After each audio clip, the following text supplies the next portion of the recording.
What advice can you give to someone that is skeptical of being a believer?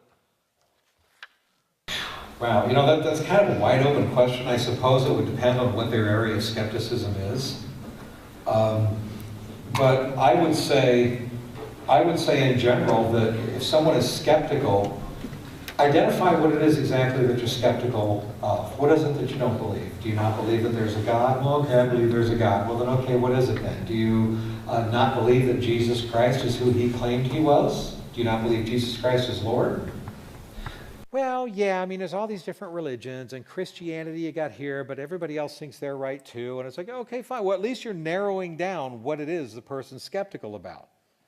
So for me, if somebody says I'm skeptical, I'm going to just ask them skeptical of what? And I probably have a whole bunch of questions to ask them before I can know what to even focus on. It may be a creation evolution thing. It may be an issue of the Bible. They just can't believe that the Bible is the inspired word of God. It may be that they just refuse to believe that Jesus really rose from the dead 2,000 years ago.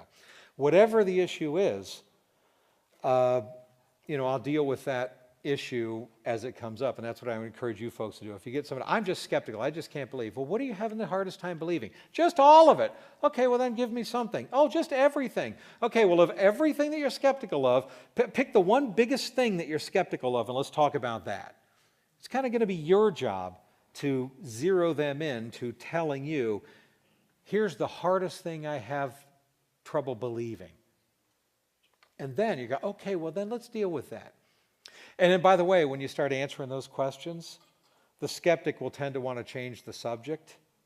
So it's your job, take it from somebody who debates for a living, it's your job to get them back on track and say, that's a completely separate subject.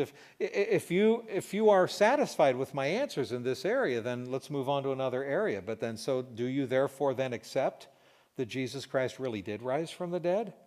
So do you now believe that he did rise from the dead? Well, no, I'm not saying that. Well, then why are you changing the subject and saying, well, then did all the Jews in the Holocaust go to hell? Okay, why are you changing the subject and asking me that if we're still talking about Jesus rising from the dead?